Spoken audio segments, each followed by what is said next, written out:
Watch this before moving to Africa. What you sing as giving them a high of timing. Anasema malaika ninakupenda malaika anasema malaika ninakutamani malaika anasema. What's going on, world? Welcome back to T3 and Me. It's your man, Tim Ford Jr. here. And today, I'm here with my beautiful wife, Mrs. Siobhan Ford. Karibu, Mrs. Ford. Yes, Karibu, son. And Karibu to all of our subscribers, all the new subscribers who have joined us on this journey. Welcome to you all, and welcome to those who've been with us this entire way. Like I said in the beginning, watch this before you come to Africa. Before you get on the mindset of coming to Africa, before you think that you are ready to make the journey or the transition back to the motherland, we want you to watch these tips that we have observed, and we've seen that these tips will help people have a successful transition. Yeah, so as some of you guys know, some of you are new to the channel or just getting here recently. My husband and I, we moved with our one child then to Tanzania, East Africa in 2020 at the height of the pandemic. We've been here ever since. It's been going on 3 years now. Well, 3 years now we've been in Africa, so we'll be entering into our 4th year here pretty soon. We've never been back to America, but a lot of people have come to Africa, come to Tanzania, different parts of Africa, Ghana, Rwanda. We briefly stayed in Rwanda for a brief period of time, and before we came to Tanzania. So there's just a lot of things that we picked up along the way. We have a lot of advice, a lot of do's, a lot of don'ts that we see that will help make your journey successful. And a lot of these things, if you don't implement them properly, you will be unsuccessful, unfortunately. Yeah. So we've had the opportunity to meet a lot of people. A lot of people have come over here and been successful. And then there's a lot of people who have unfortunately not been as successful on the repatriation journey. So we want to make sure that when you guys come, that you have all of the tips and the full spectrum of what you need, so that you can come over here and stay long term if that's your desire. Yeah. So we got about, I think, 10 pieces of advice, or 10 tips that 11. 10 or 11. 10 or 11 tips that we want to share with you guys. So here we go. Yeah. First, what are we going to start with? My favorite. Mindset? Yeah, we let you take that off. That's his favorite thing, mindset, which is very important. Yeah, it's very important. Mindset is the most important tool or the thing that you have to really have focus on when you make this decision. If this is something that you say you want to do long term, if you say you want to get it done, you have to really tell yourself that even when it gets rough, there can't be another option for you to go back. You can't even think of man, I could go back and run it up in this position. If you want to do that, that's fine. But if you have the mindset, if you have the goal to come over here and build something long term, you have to continuously tell yourself, no, I have to look around and see what I can build, what I can put my hands to in order to help my family stay over here. Because it's so easy to fall back into your ways, but it's difficult to keep pressing through and have the mindset of, okay, I'm gonna forge through and make sure that I do what I need to do. So and aside to mindset is accountability. You have to have accountability to, someone has to hold you accountable to what you said. My wife does an awesome job. Let's not make this video about me. It's not about my wife does an awesome job of holding me accountable to what I said. So, that sort of held me to a standard to make sure that I was doing things to make sure that we stayed over here long term. So, it's important to accept, accountability, because it really sharpens us and make us level up in ways that we wouldn't if we didn't have anybody saying anything to us. I know it's hard to believe and hard to really take in, but having someone in your business sometimes really help you, especially if it's your wife. Your wife can help you and help steer you into the right direction if you allow her, if you would be able to, allow her to do that. I can mention it if I say I allow you to help, huh? It's okay for that part. Whatever comes to mind. Yeah, mindset and accountability in a nutshell. You got to make sure that, you take heed to that and keep that near and dear and make sure that that's your focus Keep your mind focused on things over here so that you can keep your eyes on the prize and remember why you came. Yeah, and going back to what he touched on earlier, before you come here, make sure that this is your long-term goal. This is something that you really, truly want to do, that you're invested in it, that there's no other option. There's not a plan B. Because if you have a plan B, what we find is that you're a child of, what happens is you become a child of two worlds, which isn't necessarily a good thing.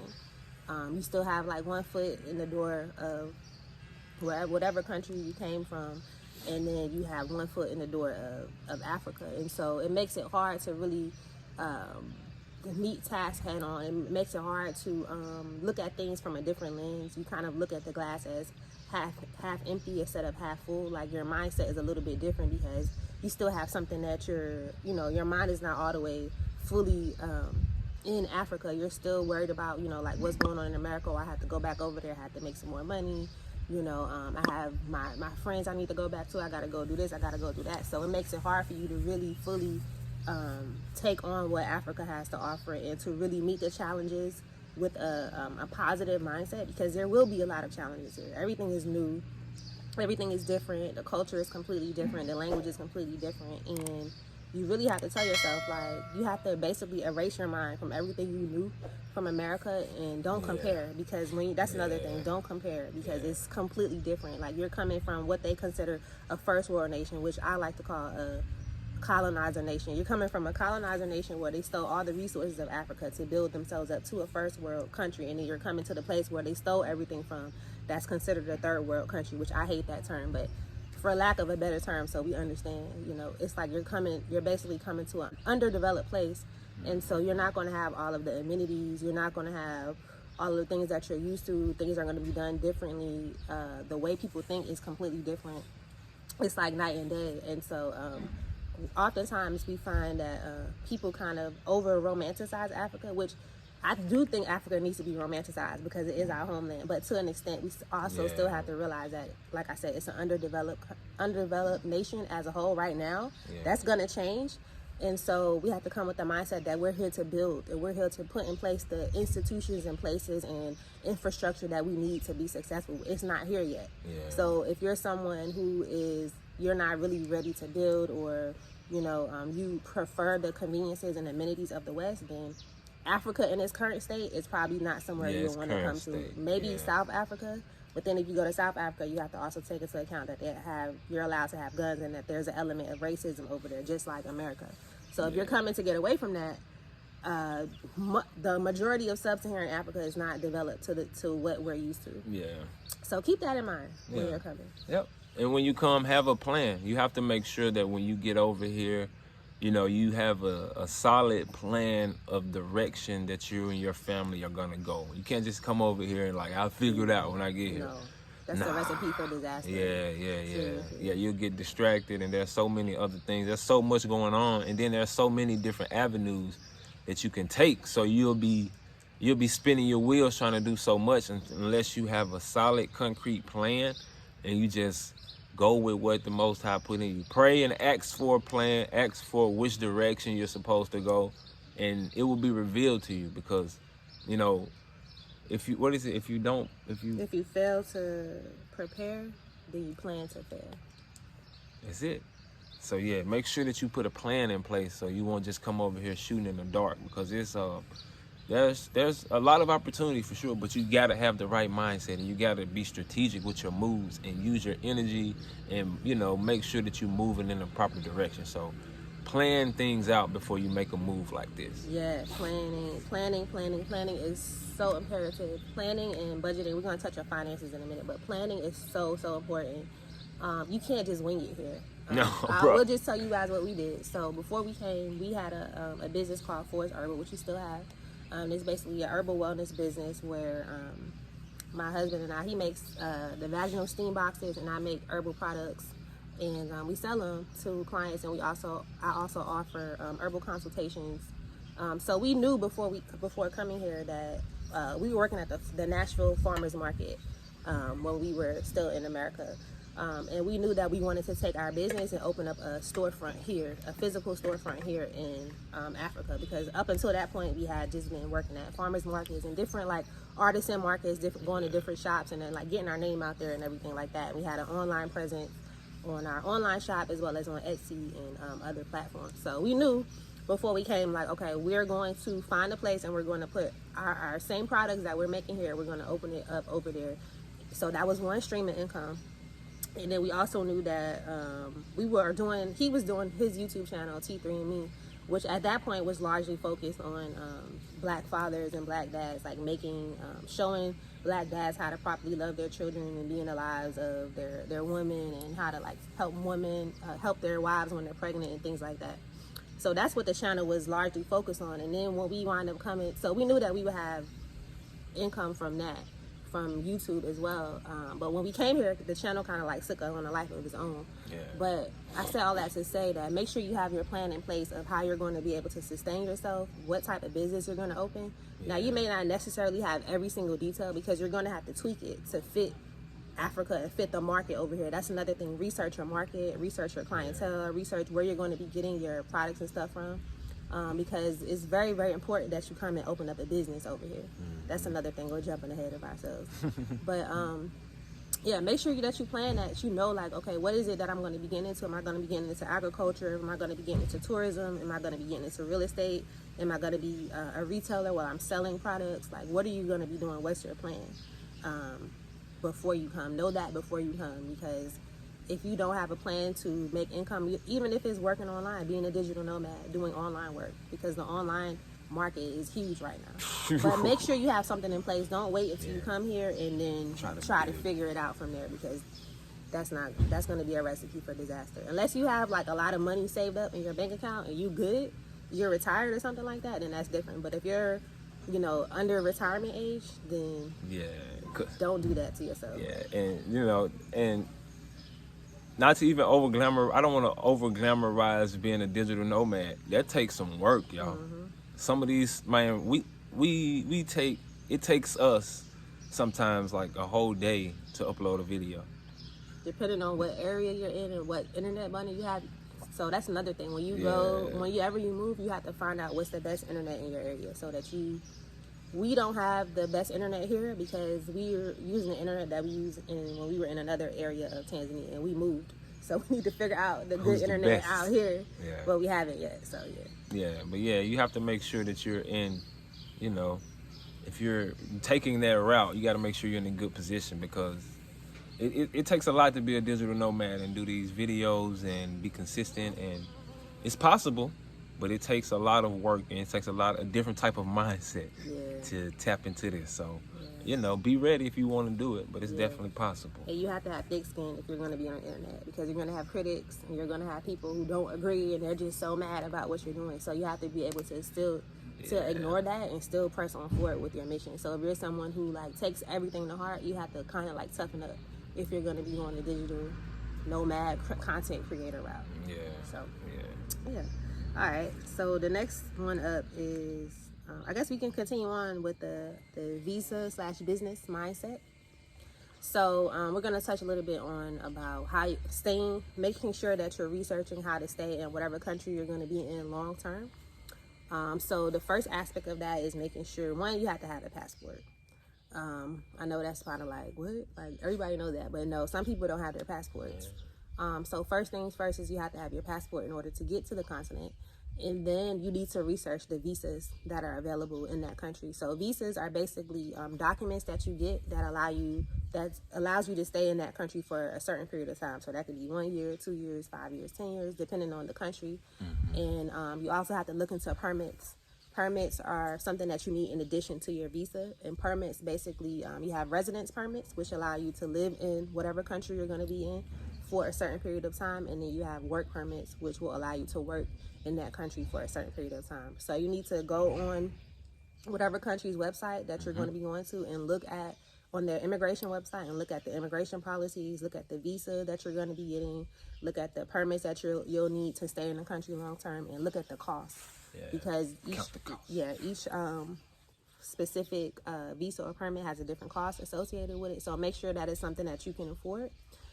Because one thing that we found is that a lot of people, when it comes to Africa, they may not necessarily understand like that process, and so when they see like, oh, this visa is $1,000 or $500, that may not be something that they're able to afford, and that messes them up.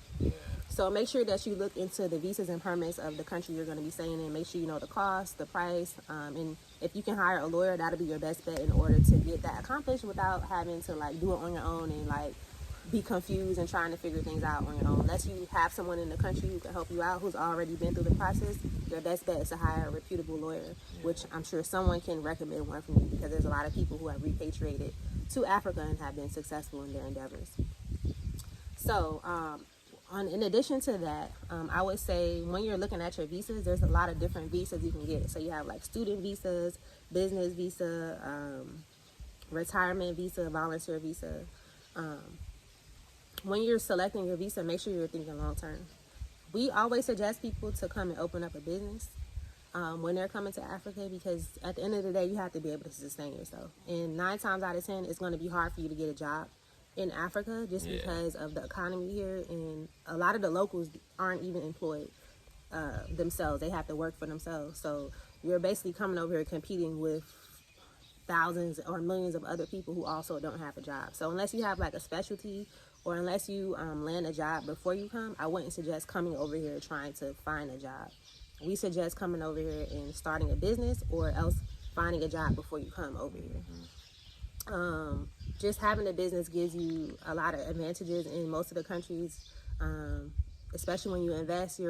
You have a lot more options that open for you as far as being able to stay in the country. And also, you're able to provide for yourself. You have to be able to provide for yourself. Again, like I said, if you're not as a retiree, you have to be able to sustain yourself somehow. And opening up a business, whether it's a physical business or online business, or you're running it out of your house, you have to be able to do something to sustain yourself. Yep. So that brings us to our next point, self-sustainability. You have to make sure that you have the mindset of coming here and, okay, how am I going to be able to provide for myself? How am I going to be able to get me some land? What are the laws? What are the rules? How do I get in a good position in order for me to secure partnerships and things for my family? Like, you have to be in the mindset of, okay, I'm going to be here and I need to use the land in order to help it provide for me and my family. That's it. That's from the food. That's from the people. That's from the animals. That's from everything that's around us. We are supposed to be in harmony with it and help it sustain us. And we sustain it. We all work together when we come here. Our mind can't be so focused on, I'm trying to make money from the States and bring it over here and then just splurge it. No, you have to make sure that you plant your seeds in places that's going to help you to become self-sustainable, because we know that the system is dying over there. We know that things are slowly trickling away. Things are slowly like closing. People are not being able to have access to certain things. Like, it's slowly changing for people. Yeah, so at some point it's going to be a time where you're going to be here and you're going to have to be in a position to where you're in place, you have land, you have people, you have connections to where you don't even really feel the effects of it. Because realistically, if you have so many connections over here where you won't even feel it, because most people don't even have a pulse on what's going on over there. So, the most people within the country that you would be in, they won't even have a pulse on what's going on. It'll be like foreign knowledge, like most times to them. So you'll be able to just stay focused on what you're building in your area, and you will be in your own world, basically. And you will be able to prosper if you focus on being self-sustainable and not depending on any other person, entity to provide for you and yours. Yeah. Gotta have that mindset. Yeah, and it's coming down to a point in time where only those who had the forethought to build while we can still build are going to be able to be the ones who are going to not only be able to survive but thrive. You don't want to just be surviving bare minimum, miserable. You want to be living good, you know. You want to be like Joseph. You want to have gathered the wheat during the times of plenty, so that when the times of lack came, you was good and people was coming to you, and you was able to become a wealthy and prosperous nation. And that's our forecast. For those who have ears to hear, let me say that, because some people don't have ears to hear, unfortunately, and they won't get this message until it's too late. But for those who have an ear to hear, self-sustainability is the only way for it. Purchasing land, because we want to get out of the renter spirit. We're not supposed to be the borrowers, we're supposed to be the lenders. And giving over our money each month to someone to live in their property should be a short-term situation. The long-term goal is to have our own. So purchasing land, building on the land, and growing food on the land. It's very, very inexpensive to do that in Africa. For a couple $100s to a couple of $1,000s, you can get a piece of land, and then you can build your own house. You can use the materials off the land to build your house. There's wood on the land, so you can build your own house. There's trees. You can use the leaves from the coconut trees to build your house. You can build something small until you're able to build your bigger house. You know, work with what you have. But the ultimate goal is to be self-sustainable, to grow our own foods, to create our own systems in every sense of the word. And it starts off with taking care of our homes and our families first and foremost. We can't help anyone if we don't first help ourselves. So we have to be able to provide that legacy for our children. If God forbid if anything happens to us, our children have land. They have a house that's already been built. They have solar panels so that they have energy. They have a water hole that's been dug so they have water at all times. They're good. You know, if worst come to worst. When SHTF, because we know stuff will hit the fan. It's just a matter of when. So that's very, very important. Come in with the mindset to get land and to build your own at some point so that you don't have to be a perpetual renter and run through all your money. Because even though the rent may be cheap, yes, $200, $300, $400 a month, you add that up over 2 or 3 years, you're spending a whole bunch of money when you could be putting that same money into building for yourself. And they even have options here. I know in Tanzania, I'm not sure in other countries, but I know here you could like partner with a landowner, and you guys like just use the land to plant. You can plant seeds, plant crops, plant whatever you guys come up with together, and just use the yield from the harvest in order to buy you some land somewhere else if you're not in a position to buy land yet. So, you know, if you got a partner or something that has land, you guys could do something like that too. Have to look into different investment opportunities as well, because generational wealth is the ultimate goal. It's the ultimate goal. We have to leave an inheritance for our children, and that's why we all making this type of move and really pioneering this journey. So you have to make strategic moves and make sure that you put the currency into an asset that's appreciating, not depreciating. Because being in that society, being in that environment, everything is depreciating. So if you bring it to a place where it would appreciate, you'll be good. So just make sure you're making strategic investments into the right things in order for you to build that generational wealth. So our next point is language. So learning the language is so imperative when repatriating to any African country. Even if you go to a country that's English-speaking country, you still need to learn the predominant mother tongue. Number one, language is the culture. You can't get away from it. So if you want to be entrenched in the culture, or you want to be accepted by the culture, it's very, very important that you learn the language. Depending on which country you go to, there's different opportunities for you to be able to learn that language online. There's apps. There's one app called Duolingo where you can actually learn on your phone. Now the words may be a little bit different, than if you go to the country. That's why we always suggest learning from a speaker that's actually in the country, so you know the correct word that they're using, because sometimes the words are a little bit off when you're translating and using different apps. But that's still good. You can still use that app in the meantime to get the basic, words and things down, numbers, colors, food, and things like that. So definitely learn the language. It's easier. We find that it's easier to be accepted by the culture as one of them when you know the language, because the only way they'll be able to differentiate between you and a native African is if you know the language or not. Other than that, if I walk out on the street right now, they're going to think I'm Tanzanian. If he walks out on the street right now, they're going to think he's African. The only thing that will show that we're not originally born here is by us not being able to know the language. We also found that when it comes to overcharging, because we know that's a big thing in not only just in Africa, but in all, pretty much everywhere in the world besides the West. If you come over there and you speak in English, they're going to think that you have money and you're probably going to get a higher price than what it normally goes for.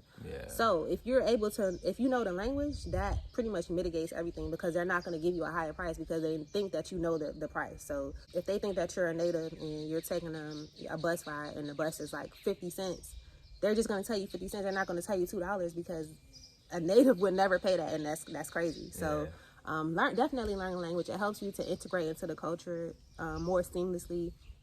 And although we are generally accepted by Africans, like they love when our brothers and sisters come back home and they embrace us and they think that we're cool and everything, it still adds a different element onto it to be able to know the language, to be able to talk to them and understand each other. Yeah, it does. It does. And that ties into, well, rides to the next point.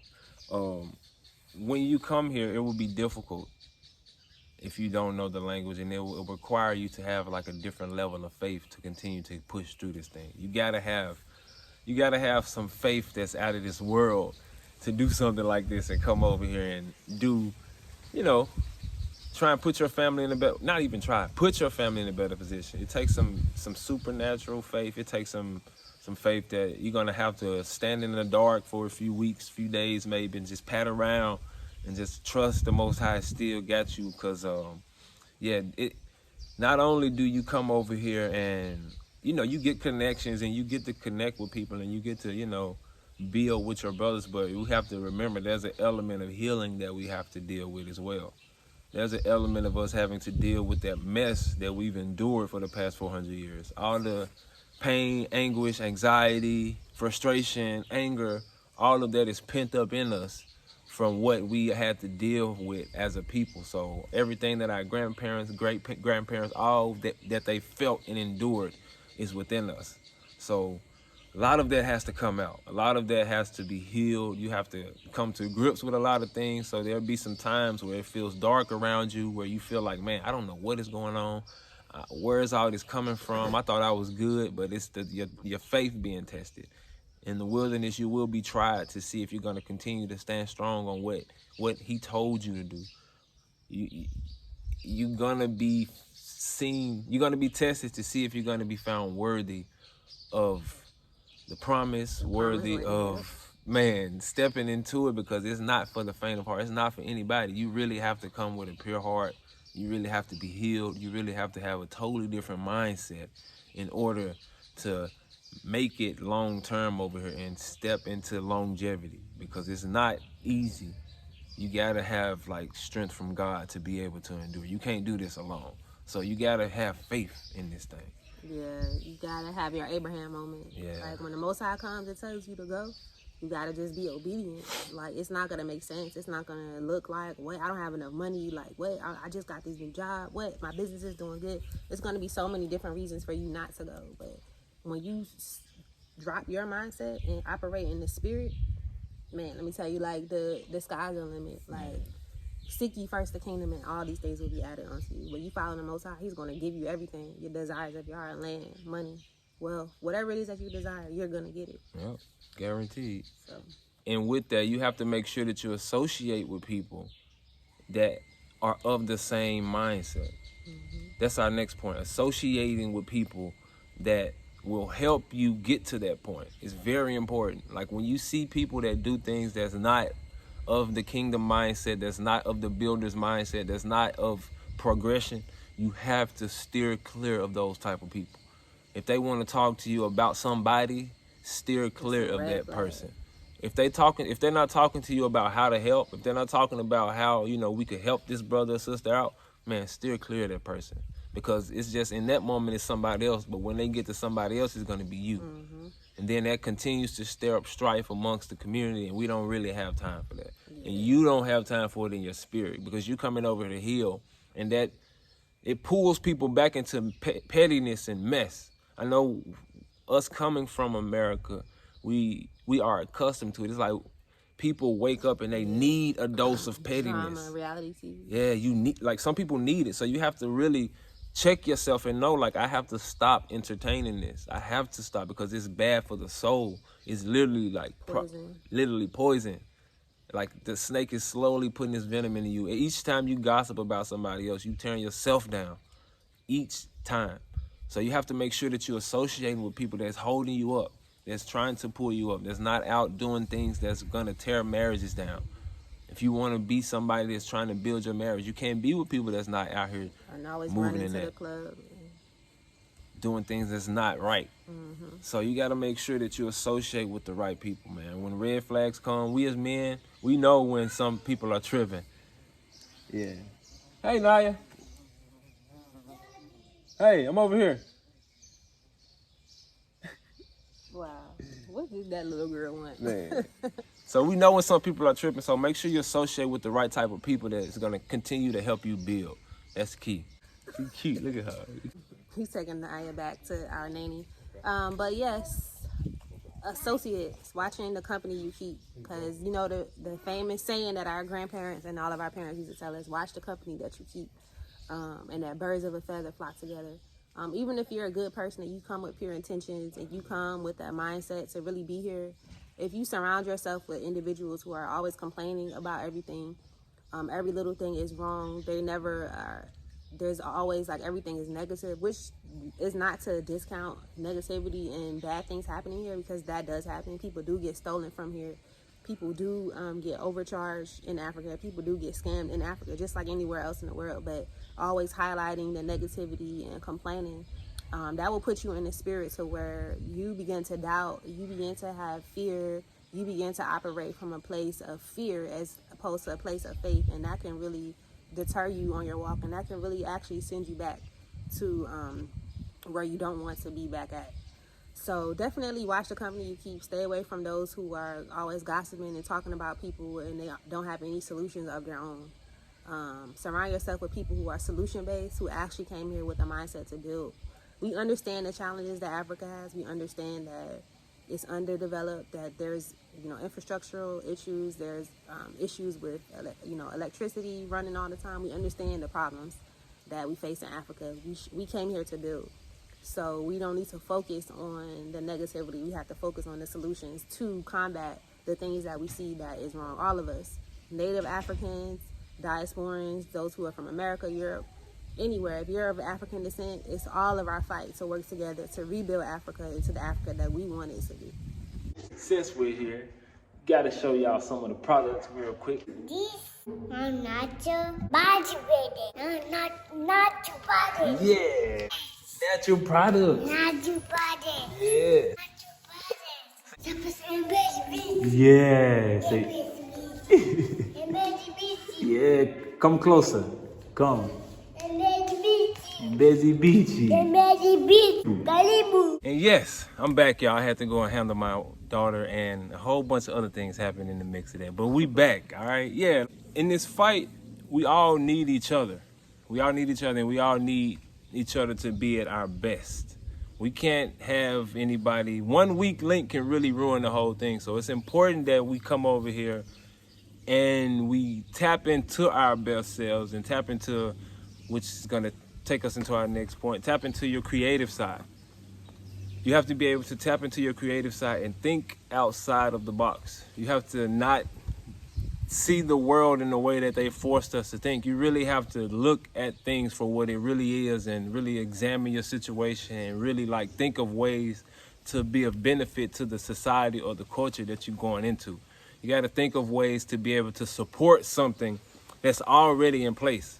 Like one tip that I learned a long time ago that made me, really see the opportunity that's within entrepreneurship is if you really solve a problem for someone, you'll always have work. You'll always have someone to help. You'll always have a opportunity to get something done if you always thinking of how you can help somebody in a particular situation. So, coming here, you have to be creative and think outside of the box. If you're someone that many people have put it upon themselves that they're not entrepreneurs, they're not workers, they're not, bosses. Some people don't want to claim wealth because the image that wealth has been given in our lives. So that's something that we have to work on as well. But I said that to say, you can support someone. If you are a worker and you see someone that is doing something, you see them pushing forward, you see that they're an entrepreneur, maybe you have something within you that could help propel them and push their brand or their business forward. And by you doing that, something will unlock within you for you to be able to create something for yourself. So, we'll partner with them. Yeah, use your skill set to partner with them and push and propel whatever you guys do forward. So, you have to be able to think creatively and think collaboratively. And that goes with associating with the right people as well, again. So, yeah, you have to make sure that you're with the right people that's with the right mindset, that's trying to build, that's focused on being positive, that's actually doing something positive, and that you could join with and y'all do something together.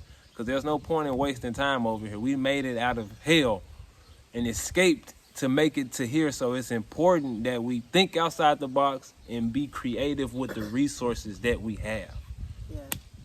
Yeah. I'm always a fan of being resourceful and getting things done for the least amount of money as possible. He can attest to that. Yes. I'll be like, well, we can get this for, like, oh, we can do it this way. Like, always look for ways to save your resources, because you don't need to spend, $1,000 on a job that you can do for maybe $600 or $500. All the money that you can save, you can put it towards building here and, being self-sustainable. Work smarter, not harder. When you're solution-based, when you're in a creative mindset, you'll start to see, like, wow, like, I can do this, I can do that, and you'll wind up becoming wealthy. Like, if you see a solution in your community, oh, there's trash everywhere. Okay, let me start a trash pickup company, because they need to pick up their trash. They need their trash picked up off the streets. Oh, there's a lack of the electric grid is not stable. Okay, maybe I can invest into solar and bring solar to my community and sell solar panels or something like that. Or I can create something that's a renewable energy source. Okay, they don't have a certain type of food that I like to eat here. Let's pick one food. Maybe Trinidadian, let's say that. There's Trinidadian. I'm a Trinidadian. I like Trinidadian food. I know there's Trinidadian people here, and people here in general who like Trinidadian food. True. Okay, Yeah. I'm going to start a restaurant selling Trinidadian food, and I'm going to market it to the expats as well as to the Tanzanians. Or soul food. Yeah, or soul food. Like, there's so many different options, and one of the good things about connecting with people who are here on the ground is that they can give you ideas of things that are lacking here. You can do research and look into the country and look into the things that because most of these African countries are telling you what they want foreign investors to invest in. Yeah. And what is the good markets. They'll tell you, like, for example, in Tanzania, tourism, agriculture, and real estate, and renewable energy. Those are, like, huge sectors. So if you get into anything with that, you're going to be good.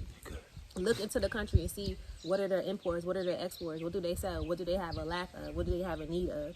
Really learn the country you're going to and look into the markets. Use other people as resources so that you can have a better idea of what you need to do and where you can get in, where you can fit in. Yeah. And come with the builder's mindset. That's our next point. You have to have the mindset of a builder. You can't think in the terms of a consumer. We are not the tail anymore, guys. We are the head. We have the ability to create our own worlds. We have the ability to create something for ourselves. So, you have to tap into that. You have to take advantage of that understanding. If you're hearing this, you have the power to do it. We all have the power to do it, but you are getting this message and this call now because it's time for you to step into that role as a builder. Where we come from, we weren't taught how to build. Some of us had remnants. Some of our family members tried. We seen, tricklets, and people tried to do what they could. But for the most part, we haven't seen anything built before. So we really got to rely on the Most High to continue to have that spirit and have that mindset within us of a builder. Like, you can't afford to fall back into a worker's mentality or a consumer mentality. You have to be in the mindset of, okay, we're building a nation. And when you're building a nation, it's dark. You have to be fine with working for the next generation, though. Seriously. You have to be in the mindset of, okay, I'm building something for the next people. I'm in the space where, long as my children good, that's what's more important. Because while we still have the energy, we have to use it and utilize it in the right place. So, man, come with the builder's mindset and be ready to unite with people that have that same mindset. Yeah, and it's important, especially as Americans, when we're coming over here, that, number one, we leave the mess and the drama behind. That's first and foremost. But also, oftentimes we have to drop our superiority complex. Yeah, that's a good one. A lot of Americans come over here with the mindset that they know better or they're coming to save Africa. While that may be good in some sense of it, it's not more so about saving Africa as it is about rebuilding Africa and uniting with our long lost brothers and sisters. if we come with the mindset of saving Africa, it's like we're basically adopting the colonizers' mindset. Like they don't know any better. We're here to tell you how to do everything. When there's a give and take, there's stuff that we can learn from them, and there's also stuff that they can learn from us. Yeah, it's But collaborative. it's not just I know better because I come from the West and I'm from America and my nation is more developed than you. But you may be lacking in morals and character, where they can help you on that playing field. Yeah, you may have a lot of money. But one thing I've come to realize is that even like the people who feel like they have a lot of money and they can just treat people any which kind of way and like talk down on the Africans and feel like they're better than them, when you get to Africa, we're all on the equal playing ground. It don't matter if you got $1,000, $10,000, $1 million. We all on the equal playing ground. I've seen people come over here with thousands and thousands of dollars and have to wind up going back home for whatever reason. Usually because of their mindset and their mentality while they're here. So just remember, like when you come over here, come with the mindset to unite.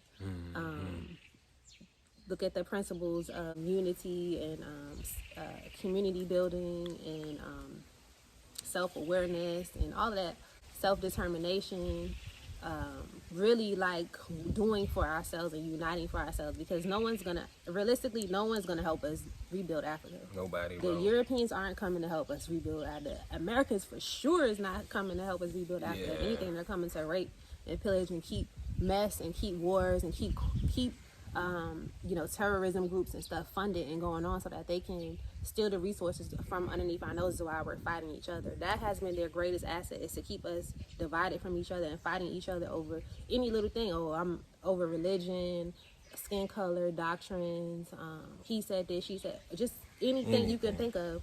They have used it as a tactic to keep us divided and to keep us putting out fire so that we can't attend to the bigger picture, which is Africa uniting and really rebuilding our nation from the centuries of colonization. And remember, give Africa grace, because it's only not even been a full generation since they kicked the colonizers out in the 60s. This was how many years ago was that? 60 years ago?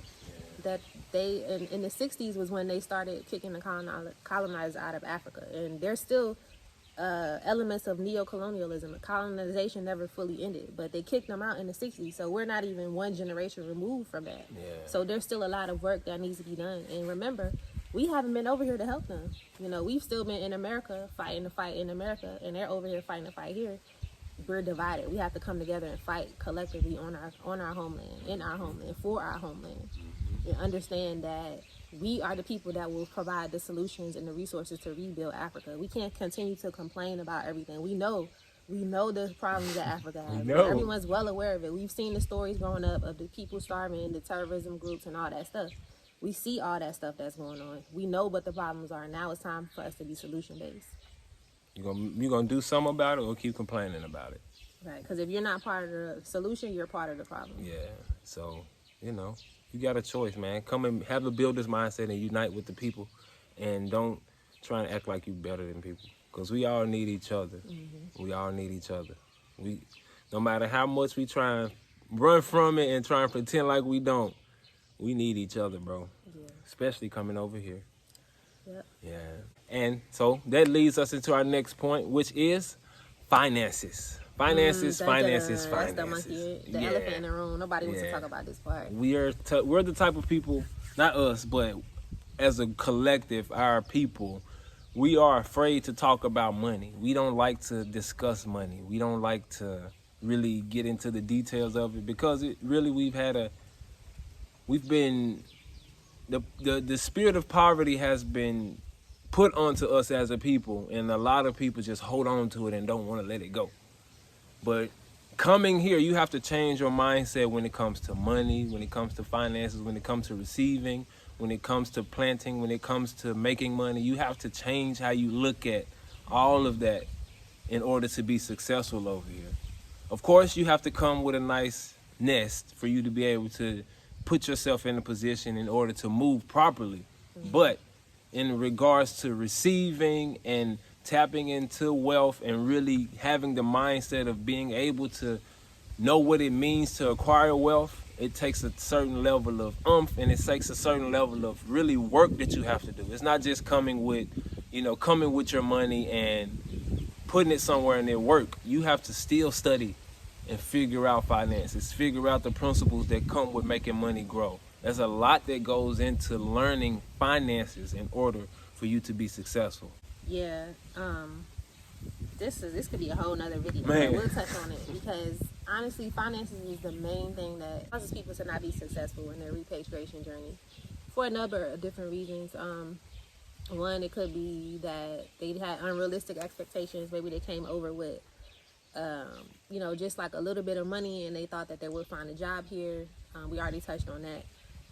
But another thing is maybe they came over here and they got in vacation mode, which can be quite disastrous, especially if you're planning on staying here long term. Like, while it's very tempting to go and enjoy this beautiful country, go see like Zanzibar and Arusha, Mount Kilimanjaro, and all of the parks and everything like that, that stuff is quite expensive. And if you come here and you just spend your money like traveling around, you'll find within like a few months that you're down to pretty much nothing. So when you get here, it's very important that you establish yourself and you set roots down. And by establish yourself, I mean, well, first of all, you have to set up your business, finding your land so you can begin building and growing food and building your house on your land, setting up your business, making sure your children are enrolled into school if they're going to be enrolled in school, making sure you have all of your documents, whether you need to get a driver's license here, if you're planning on getting a car so you can drive, all of that good stuff. That stuff should be finalized and done first before you begin traveling around. That's just our advice. Now, you don't have to take our advice, but this is what we've seen and what we have experienced since being here. Also, food will eat your money up.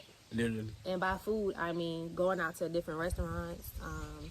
And while things may be cheap, I'm getting this meal for like $5 or $10, but if you're bringing your whole family and you're doing that every day or like 5 days a week, you're going to be spending hundreds, if not thousands of dollars on food each month. And then you'll find within like 3 or 4 months, your money is gone. And you have to go back because you ate all your money up.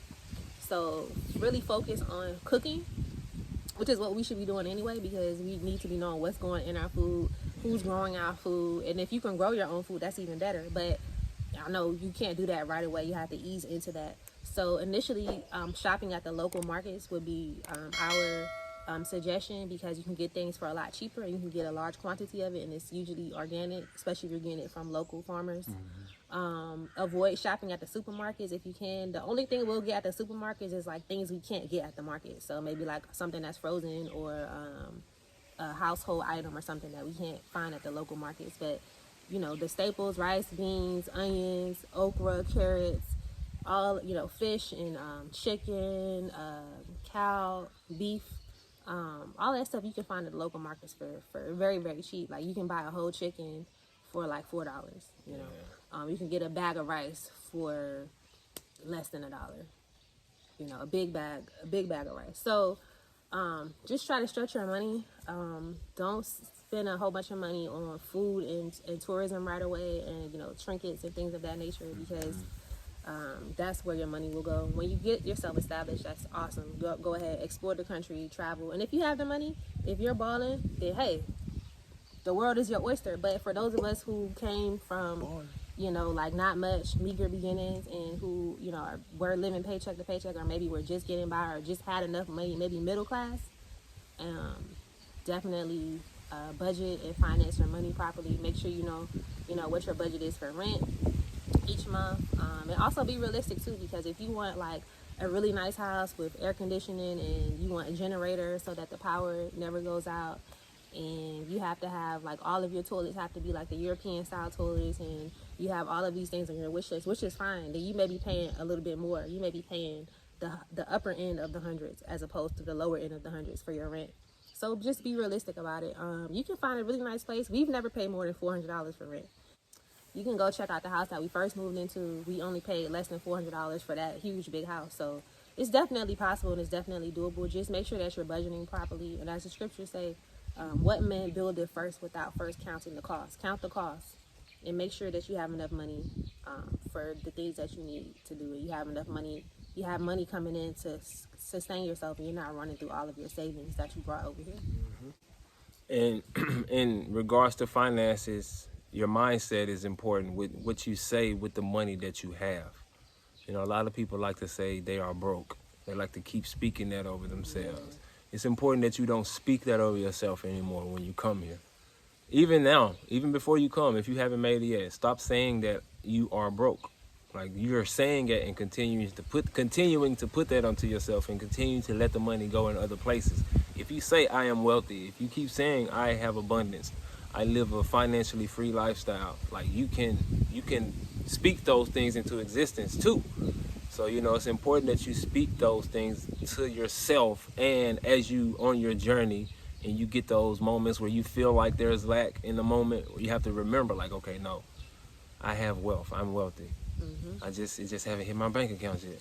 You know what I'm saying? It's just not here yet, but you have it. So have the mindset and keep the faith of, my finances will be to a point where I will be able to sustain myself. But that's the reason why we come as well, to make sure that, we have the finances to take care of our family. So keep the faith in that as well, all right? Yeah. Yeah.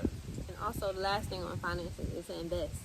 I know a lot of people are like weary of investing because maybe they've heard of scams or something's went wrong, but the reality is you take a gamble every day. Even when you wake up, you take a gamble. You don't know if you're going to make it throughout the day.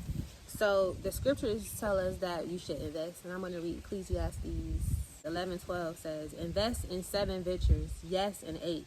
You do not know what disaster may come upon the land. And that's the season we're in. We're in the season of disasters, judgments, and wars, rumors of wars, all that stuff, volcanoes, natural disasters, genetic modification, everything. Disaster is here upon us as we speak.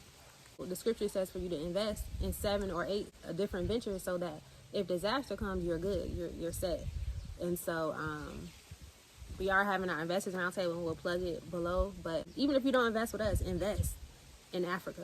Like we mentioned, the sectors that we thought would be good, but you can do your own research. Just make sure that you're investing in yourself, because you want to be able to have passive income. That's a great way to live your life and to ensure that you'll have wealth and that your children will have wealth.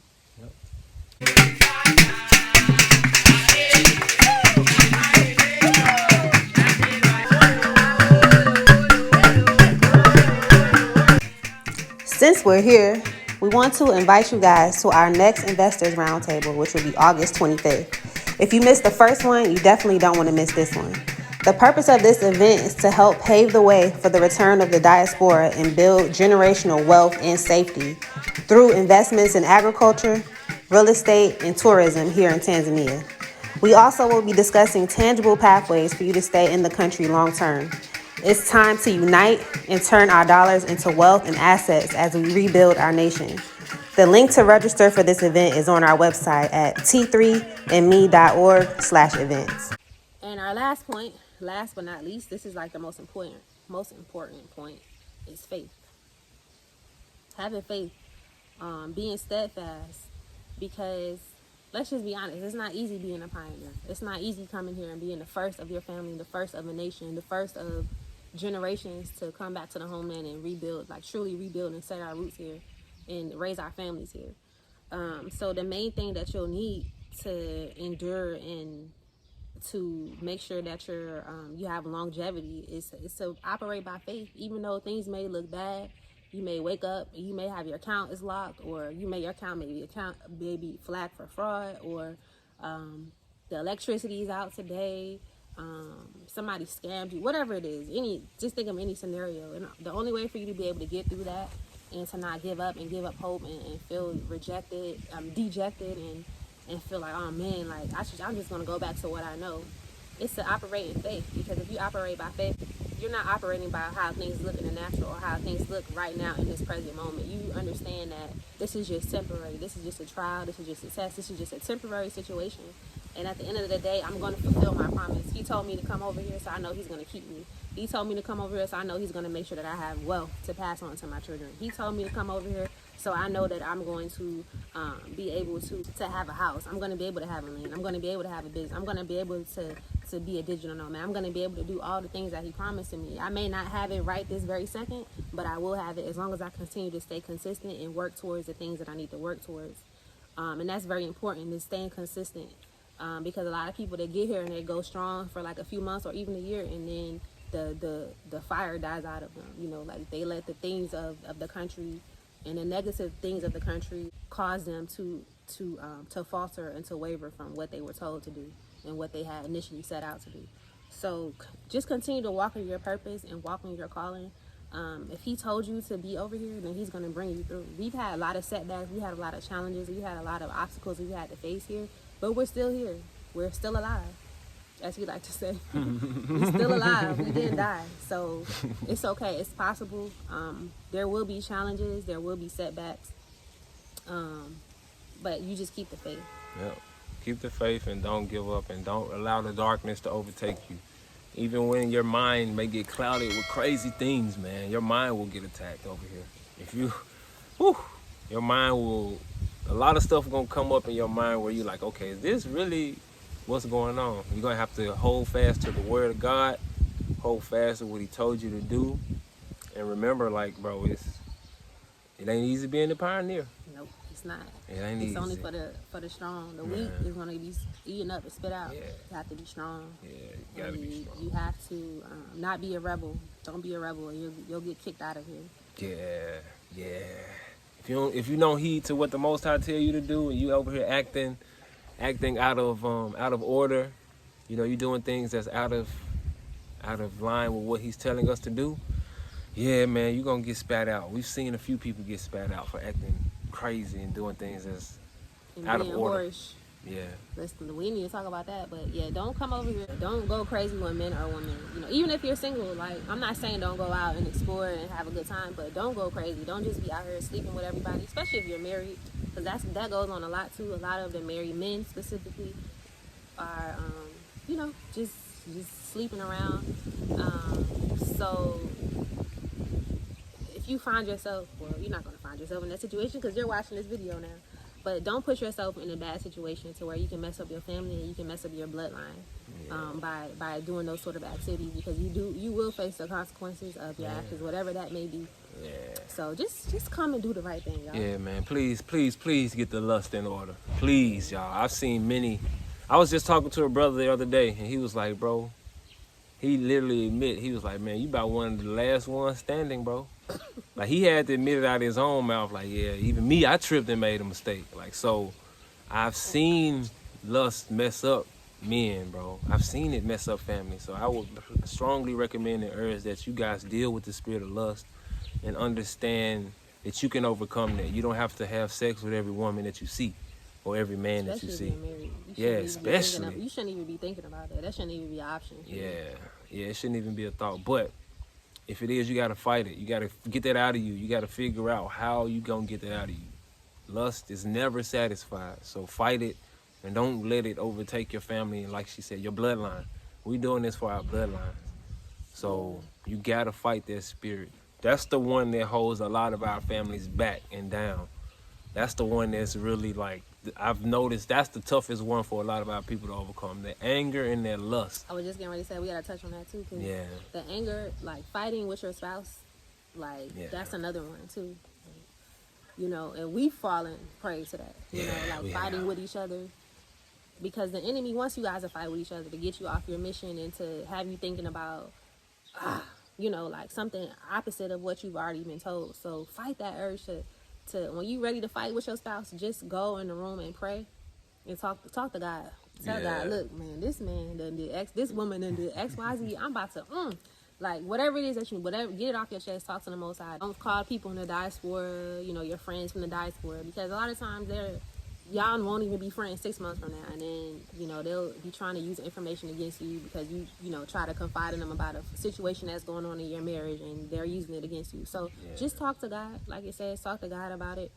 He will work it out the best way possible, because he knows exactly what that person needs to work on and how he needs to talk to them and how he needs to move and what he needs to show them in order for you guys to work cohesively as a unit. Yeah.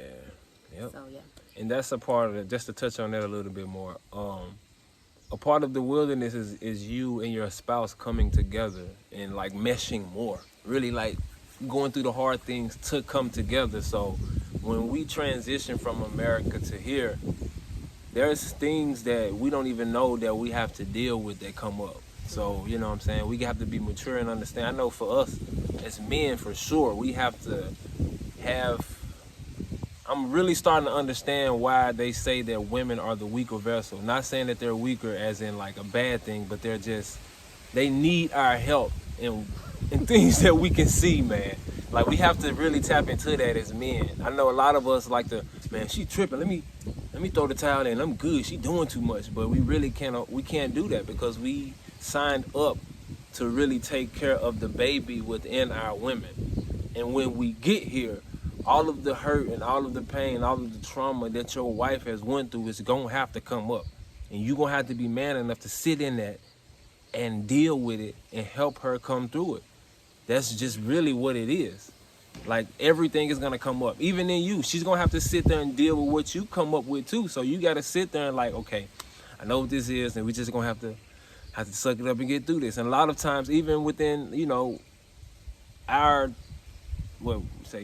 arguments that we had, a lot of the things that came up was some things that I said and did in the past. It was coming back up like, nah, we need to handle this. We need to deal with this.